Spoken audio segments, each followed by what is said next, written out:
133회 건축전기 설비기술사 문제 차트별 분석을 보도록 하겠습니다. 자, 우리 이제 일본 전원 설비 쪽을 보시면, 자, 수변전 설비 쪽에 문제가 변전실 설계식 고려사항, 이런 내용들이 나왔죠. 그죠? 뭐, 첫 번째, 전기적, 환경적, 건축적 고려사항, 그 다음에 변전실 배치 방식과 배전반 이격거리, 그 다음에 변전실 면적 산출 방법. 자, 이런 문제의 유형은 어떻게 푸셔야 되냐면, 기존에 있는 우리 일반적인 내용보다는 가능하면 KDS나 국가 우리 건설 기준이죠. 또는 국가 건설 기준에 없는 부분은 국토교통부 우리 건축전기 설비 설계 기준 있죠. 거기에 어떤 법적 근거 하에 있는 어떤 그런 내용으로 풀이하는 게 좋습니다. 자, 그 다음에 두 번째 문제, 고장전류 부분이 나오는데요. 고장전류에 대해서 이 NC-IEEE라고 IC 기준에 의한 변압기 단락 시험 방법과 대칭 단락 전류 계산 방법이 나왔죠.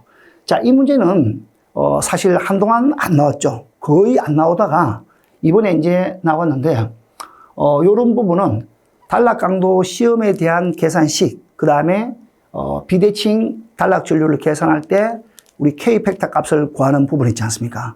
그 부분을 어떻게 적용하는지 거기까지만 답을 작성하면 될 것 같습니다.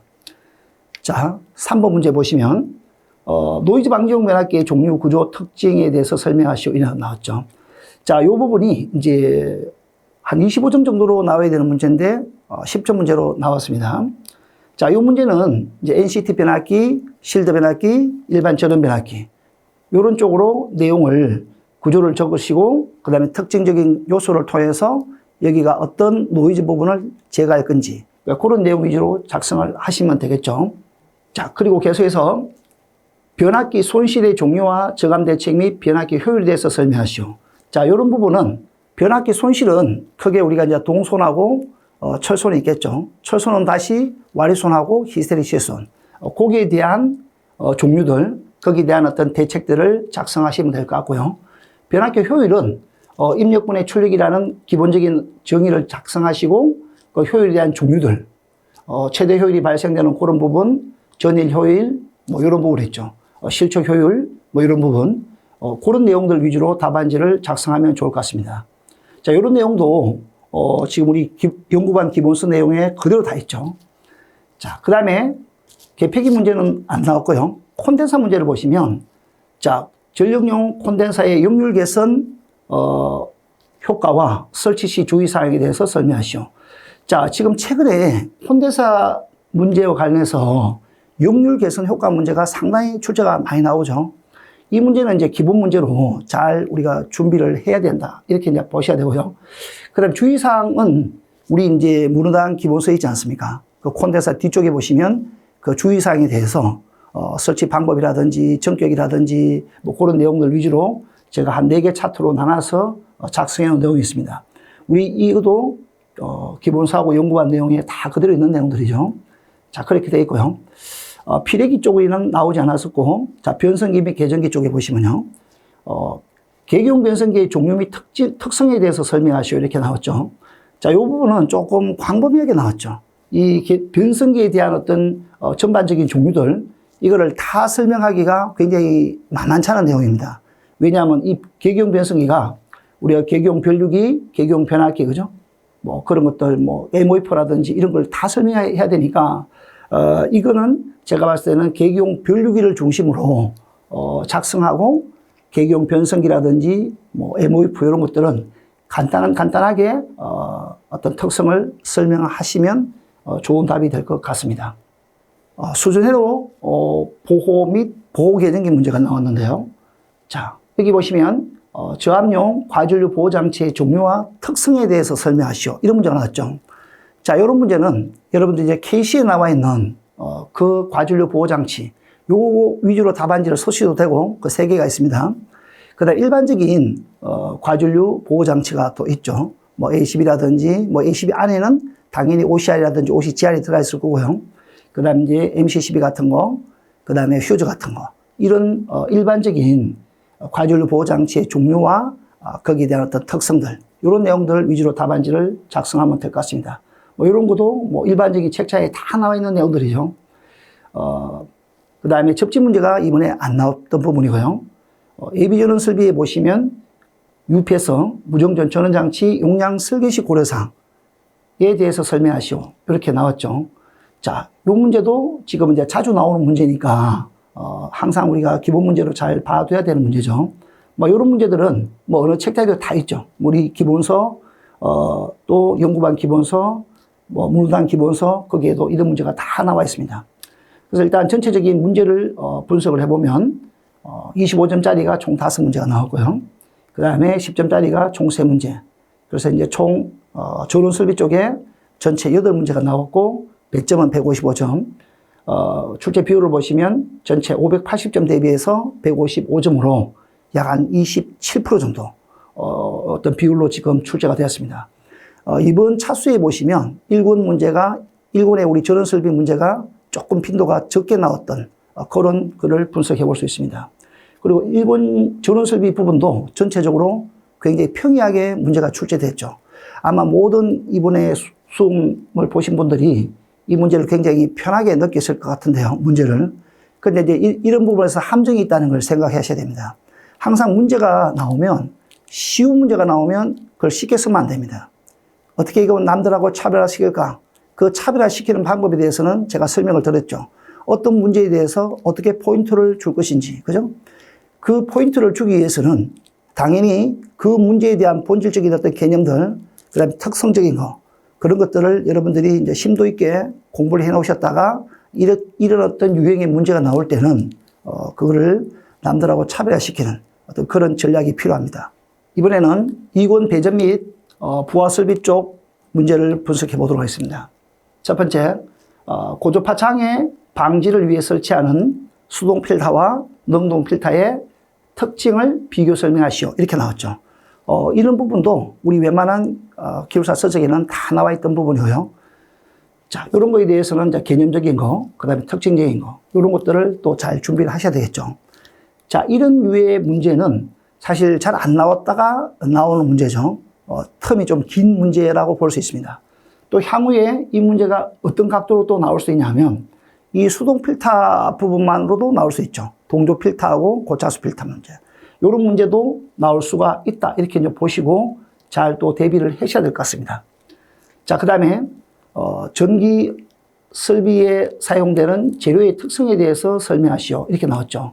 뭐 최근에 이제 유전율도 나왔었고, 그죠? 투자율도 나왔고, 도전도 나왔죠. 상당히 이제 이런 문제는 좋은 문제라고 볼 수 있습니다. 기초적인 문제니까. 그러니까 여러분들 보시면 이게 유전율에 대한 개념도 정확하게 개념만 파악하고 계시면 이 유전율의 문제를 쉽게 풀이할 수 있습니다.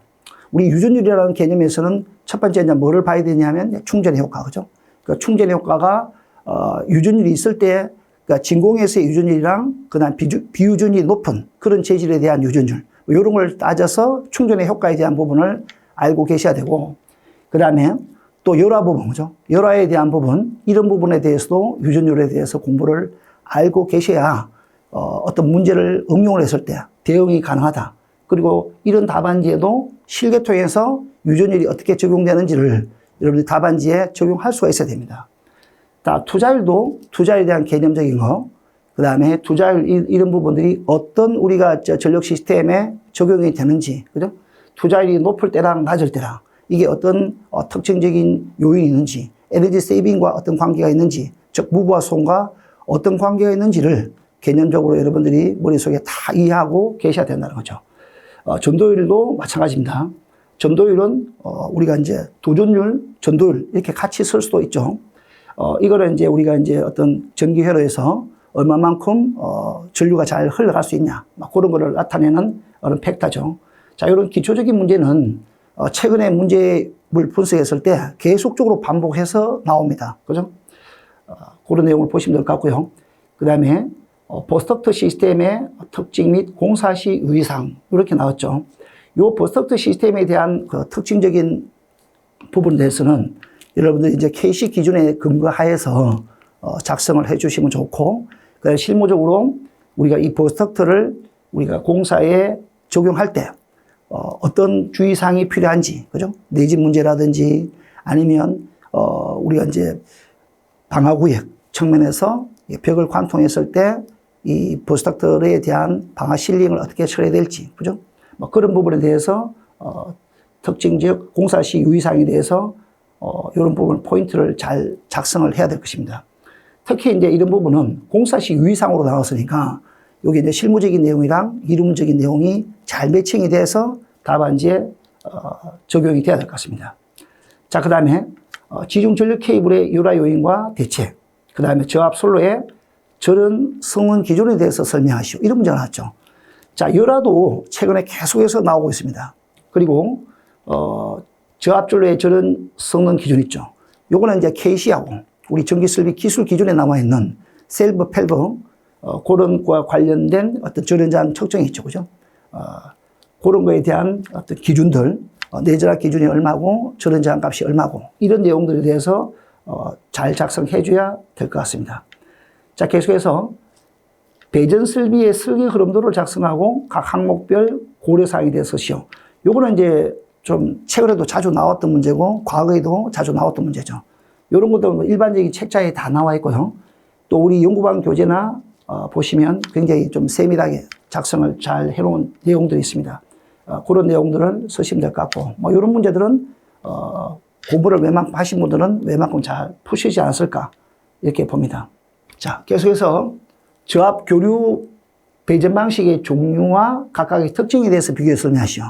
자, 저압 배전 방식이니까 우리가 이제 저압 배전에 대한 어떤 기준들, 그걸 알고 계셔야 되겠죠. 과거에 우리가 전기설비 기술 기준 판단 기준, 그죠? 또 전기사업법, 거기에는 AC 600V, DC 750V 있죠. 그게 AC 1000V, DC 1500V. 이렇게 이제 저압에 대한 기준이 바뀌었으니까 그 저압에 대한 어떤 기준들 간단하게 보시고, 그 다음에 저압 배전이 단상 2선식, 단상 3선식, 삼상 3선식, 삼상 4선식 이런 배전 방식에 대한 개념도, 특징 이런 것들을 각각을 설명하고 그 전체에 대한 어떤 비교표 이런 것들을 작성해 주면 좋겠죠. 그 다음에 전력 품질을 줘야 하는 순시 전압 강화, 그 다음에 순시 정전 브레이커, 여기에 대한 영향과 대책에 대해서 설명하셔 나왔죠. 이 문제도 우리가 다 예상을 했던 문제이죠. 자, 이 문제에 대해서는 여기에 대한 어떤 그 영향들, 대책에 대해서 주요 키워드 내용으로 작성을 해주시면 좋을 것 같습니다. 조명 용어 중에서 휘동, 순응, 연색 성향에 대해서 설명하시오. 이런 문제가 나왔죠. 자, 우리 조명 총론에서는 지금 최근에 계속 나오고 있죠. 조명고 총론에 얼마 되지 않은 그 분량에서 10점 문제가 계속적으로 나오고 있다는 거. 그죠? 조명 용어뿐만 아니고 그 척광량까지 전반적으로 잘 이해하시고 좀 심도 있게 공부를 해 두셔야 됩니다. 자, 이런 내용들도 뭐 일반적인 책자에 다 나와 있고, 여러분들 아마 공부를 뭐 좀 적게 하신 분들도 웬만큼 다 작성을 할 수 있는 그런 문제 있지 않나 봅니다. 자, 그 다음에 계속해서 눈부심의 원인과 종류에 대해서 설명하시오. 자, 눈부심에 대한 그 원인들, 그런 내용들을 간단하게 작성하고, 눈부심의 종류, 강광그레어, 불쾌그레어, 직시그레어, 반사그레어, 그런 거에 대한 종류들을 설명하시면 되겠죠. 뭐 이런 거는 그 종류에 대해서 전반적으로 설명하고, 뭐 간단하게 요거 외에도 대책에 대해서 간단하게 키워드 정도 이렇게 작성하는 것도 좋은 내용일 수가 있습니다. 자, 계속해서 동력적으로 보시면요, 삼상 유도전동기 기동 방식 중에 Y델타 기동 방식과 기동 보상기 기동 방식의 특징에 대해서 설명하시오. 이런 문제가 나왔죠. 자, 우리가 이제 Y델타 기동 방식은 Y에서 델타로 넘어갈 때, 그죠? 감전압을 루트 3분의 1로 하죠. 그죠? 그러다 보니까 전류라든지 토크가 3분의 1로 감소가 되죠. 그런데 기동 보상기는 이런 Y델타 기동 방식의 단점, 그죠? Y에서 델타로 넘어갈 때 그 전압 전류가 하나밖에 없지 않습니까? 이런 부분을 약 3개로 지금 전압 전류를 조정을 하죠. 그죠? 50에서 80%, 즉 50, 65, 85% 이렇게 이제 전압 탭 체인지를 함으로써 이 고정되어 있는 전압 전류 값, 즉 토크 값들을 우리가 이제 이렇게 변경을 할 수 있는 그런 어떤 기동 방식이 되겠죠. 즉 다시 말하면 Y델타 기동 방식의 그 단점을 개선한 그런 방식이 기동 보상기법이죠. 거기에 대한 어떤 개념적인 걸 설명하셔야 되고, 그 다음에 여기에 대한 특징들 이런 걸 쓰셔야 되겠죠. 자, 이런 우리가 앞에도 계속 말씀드렸지만 이런 쉬운 문제들은 과연 여러분들이 답안지를 어떻게 작성하는 게 좋은 점수를 받는지, 그건 제가 강론에 가서 다시 문제 실제로 풀이해 가서 개념적인 것을 다시 한번 간단하게 말씀을 드리겠습니다. 자, 그 다음에 단상유도전동기의 원리 및 기동 방식에 대해서 설명하시오. 자, 이거는 제가 이번에 나온다고 이미 예상을 했던 문제죠. 이 단상유도전동기의 원리는 반드시 나올 수밖에 없다. 왜냐하면 앞에 동기전동기 쪽이 나왔으면 동기전동기랑 일반 유도전동기에 대한 원리가 나왔으니까 다음에 나올 수 있는 게 이 단상유도전동기다. 이렇게 했었죠. 그런 거에 대한 어떤 원리들을 좀 더 심도 있게 작성을 해야 됩니다. 이 여러분들 단상유도전동기 원리를 잘 이렇게 이해를 못하는 분이 상당히 많으신데, 이거는 제가 수업 시간에 연구반이나 기본반 수업 때 굉장히 상세히 설명을 해드렸죠. 그죠? 하나하나 제가 설명을 해드린 내용이 있습니다. 그리고 이제 기동 토크를 어떻게 발생시키는지에 대해서도 제가 회전자기를 그려서 다 설명을 한 걸로 그렇게 알고 있습니다.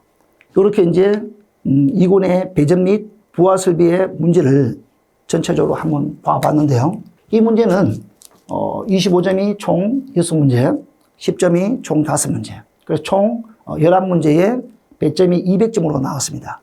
자, 이건 전체 580점 기준에서 200점이니까 한 34.58%, 48%. 자, 이거는 지금 우리가 세계로 따지보면 한 33.3% 기준에 보면 평균 이상의 문제가 출제되었다. 이렇게 볼 수 있죠. 지금 이제 문제의 트렌드를 보면 과거에는 일본 쪽에 있는 전원설비보다 전원설비가 많이 나오는데 지금의 트렌드를 보면 2군의 배전이라든지 부하설비, 3군의 우리 신재생, 그죠?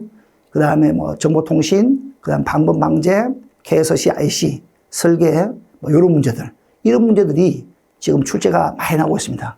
자, 계속해서 3권 신재생 및 스마트 그리드 외.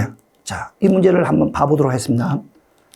신재생 및 스마트 그리드 쪽에서는 태양광 발전 시스템에 사용되는 인버터에 대한 회로 방식, 인버터의 기능, 이렇게 나왔죠.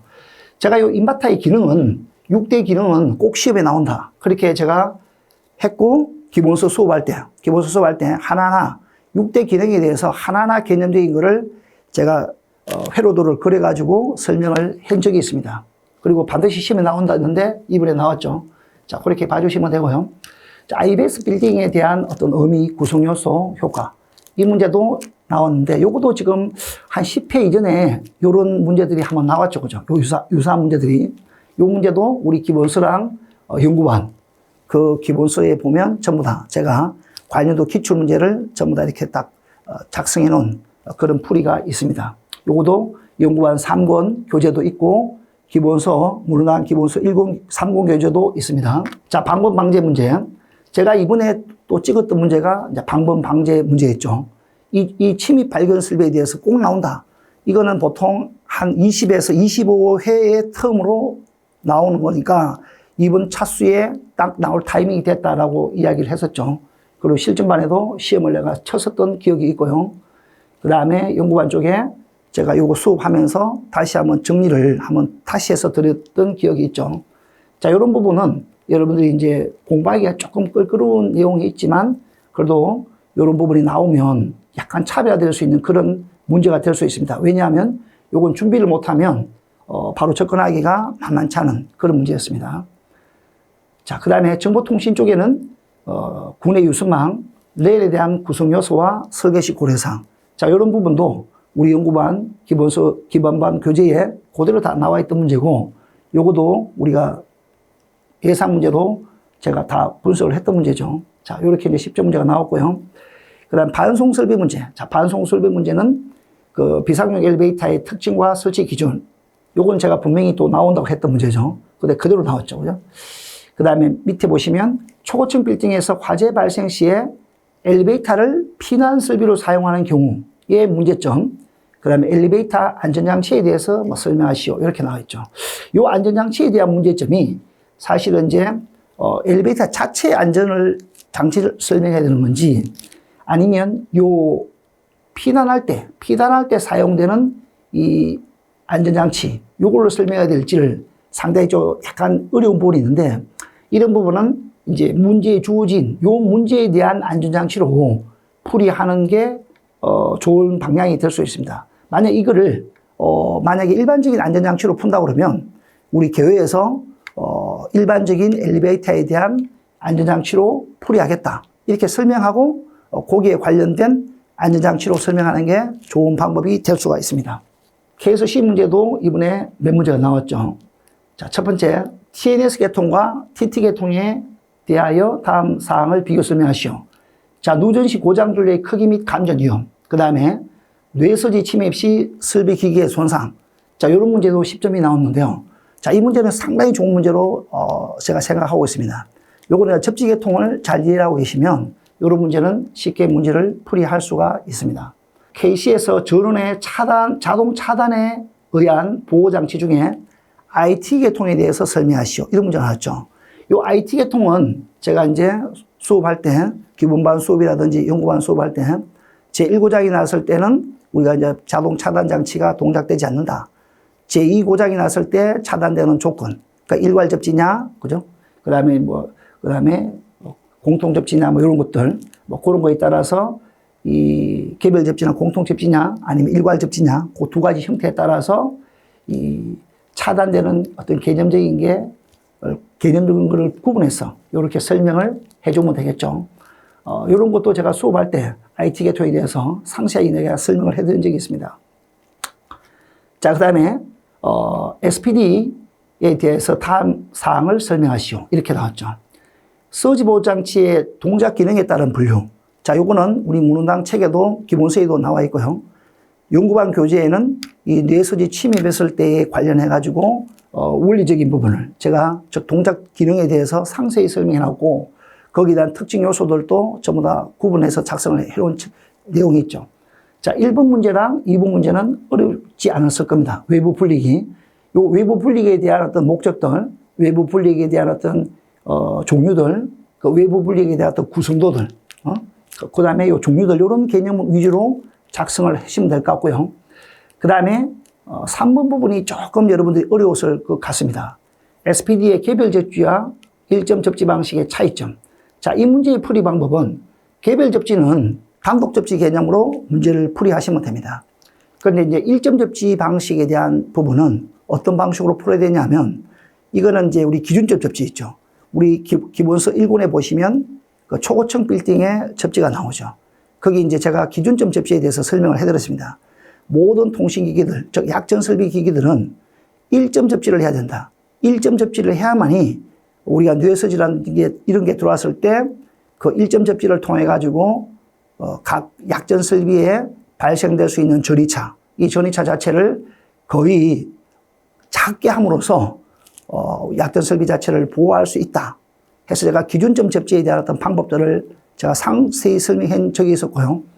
그런 내용에 대한 부분을 비교해서 딱 도표로서 개념도 하고 그 다음에 거기에 대한 어떤 특징들 이런 것들을 주요 키워드 순으로 작성을 하시면 될 것 같습니다. 소방 문제는 별도로 나온 문제가 없고요. KC 문제에 대해서 이번에도 두 문제가 나왔습니다. 자, 첫 번째는 전기 저장 장치 시설 기준 및 시설 장소의 요구사항 중 전용 건물 이외의 장소에 시설하는 경우 고려사항에 대해서 설명하시오. 자, 이 부분은 우리가 한 2년 전부터 이 전기 저장 장치에 대한 부분이 그때 법이 바뀌면서 건물 안쪽에, 그죠? 건물 바깥쪽에 이렇게 이제 설치되는 어떤 기준을 우리가 암기를 하고 시험도 몇 번 쳤었고 제가 이 정리된 자료를 정리를 다 해가지고 여러분들한테 드렸죠. 그리고 암기도 계속 시켰고요. 아마 이런 부분은 뭐 다 잘 쓰셨을 것 같습니다. 근데 이제 이 전기 저장 장치에 대한 시설 기준 있죠. 요 시설 기준이 과거에 우리가 KC가 처음 나올 때 그 시설 기준보다 조금 내용이 시설 기준에서 추가가 되었습니다. 거기 이제 추가된 내용에 대해서 제가 말씀을 드리고요. 기존의 우리 설치 기준까지만 작성해도 큰 문제는 없을 것 같습니다. 왜냐하면 이 문제에 대해서 보시면 시설 기준하고 전용 건물 이외의 장소에서 시설할 때 고려사항 이거 전체를 쓰기에는 내용이 너무 많기 때문에 제가 문제 풀이는 지금 현행 2023년이죠. 2023년 7월 이후에 우리가 이제 개정된 KC 기준 하에 있는 그 기준대로 제가 문제 풀이는 했습니다만은 아마 출제자가 요구하는 거는 그 변경된 기준까지 다 요구를 하지 않을 것 같습니다. 그래서 기존에 우리 변경되기 전에 그 시설 기준 있죠.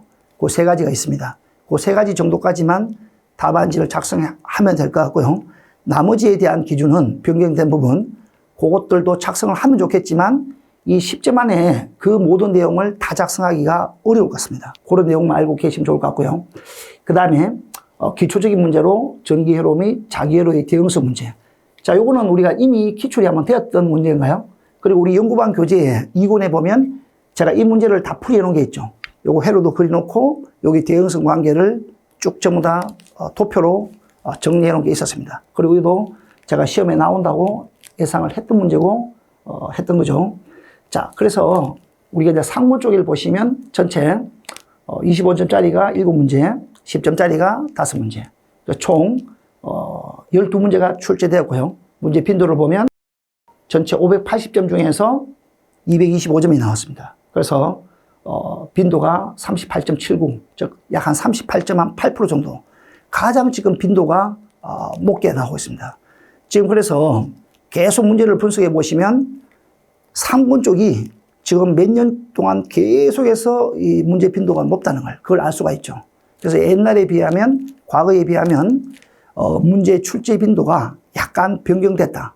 즉 다시 말하면 이런 캐서시라든지 케이시라든지 그 다음에 지금 이제 앞에 봤던 방문 방제라든지 또는 신재생 이런 쪽의 문제가 다른 어떤 부분보다도 문제 빈도가 조금 더 높다 이렇게 보셔야 되고, 특히 이제 우리 연구반 3권 그 교재 거기에 기출 문제들이 제가 다 정리를 다 차트별로 이렇게 정리를 해 놓은 부분이 있으니까 앞으로는 그 부분에 좀 더 집중을 해서 공부를 해야 되지 않겠나 이렇게 보고 있습니다.